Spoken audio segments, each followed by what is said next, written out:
আছে তিনি যে দেশেই যুদ্ধ করতে যান, দখল করতে চান, তার সৈন্যদেরকে নিয়ে যাওয়া মাত্রই দখল হয়ে যায়, যুদ্ধ আর করা লাগে না। এরকম যুদ্ধ করতে করতে, দেশ দখল করতে করতে করতে আল্লাহ তাআলা কোরআনে ফরমাইছেন যে সূর্য যে জায়গায় ডুবে সেই জায়গায় পর্যন্ত তিনি সফর করেছেন। আবার এই দিক দিয়ে, পূর্ব দিক দিয়ে যুদ্ধ করতে করতে, দেশ জয় করতে করতে করতে সূর্য যেখান থেকে উঠে সেই পর্যন্ত তিনি সফর করেছেন।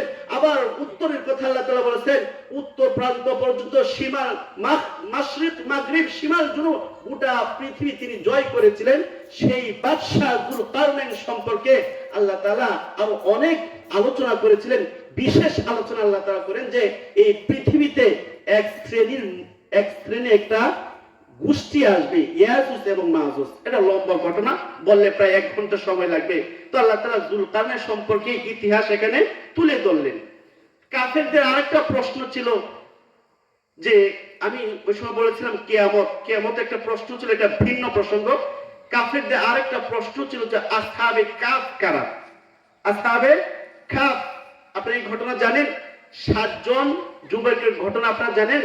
দাতি ইউনুস, একটা ঈসা আলাইহিস সালামের প্রায় মৃত্যুর প্রায়, অর্থাৎ তিনি যে ঊর্ধ্ব আকাশে গেছেন এর প্রায় 250 বছরের পর একটা পৃথিবীতে বাদশা ছিল, রাজা ছিল, মূর্তি পূজারী ছিল, তার নাম ছিল দাকি ইউনুস।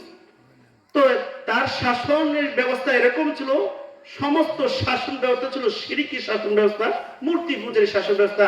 তার জামানায় ঈসা আলাইহিস সালাম নাম পর্যন্ত নিতে পারতো না, কোন মুসলমান ছিল না, ইমানদার ছিল না। তো তাদের ওই জামানার ভিতরে একটা গোয়েন্দা সংস্থা দাকি ইউনুসকে বলল যে আপনার রাজ্যের ভিতরে 7 জন যুবক আছে যারা আপনার কথা মানে না, তারা শিরিক করে না, পূজা করে না, তারা আল্লাহর ইবাদত করে, ঈসা নবীকে নবী মানে।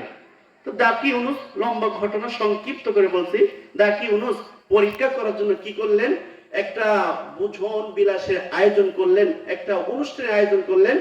আর যে তার বাড়িতে বা অনুষ্ঠানে ঢোকার জন্য একটা গেট নির্মাণ করলেন।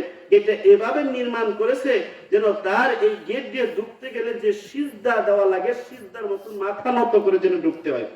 তো 7 জন যুবক, তারা তো পরহেজগার ছিল, তারা চিন্তা করলো শিরক তো করা যাবে না, প্রয়োজনে জীবন দিয়ে দেব, তারপর শিরক করা যাবে না।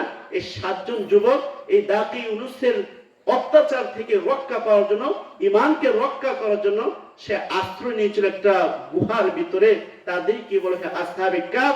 এই গুহার ভিতরে 309 বছর তারা জীবন্ত ঘুমিয়েছিল। কয়শো বছর? 309 বছর। আল্লাহ রাসূল সাল্লাল্লাহু আলাইহি ওয়াসাল্লাম তাদেরকেও এই ঘটনা শুনিয়ে দিলেন। ঘটনা শোনার পর কি তারা মুসলমান হয়েছে? মুসলমান হয় নাই। আল্লাহ সুবহানাহু ওয়া তাআলা আমাদের সবাইকে ঈমান নিয়ে কবরে যাওয়ার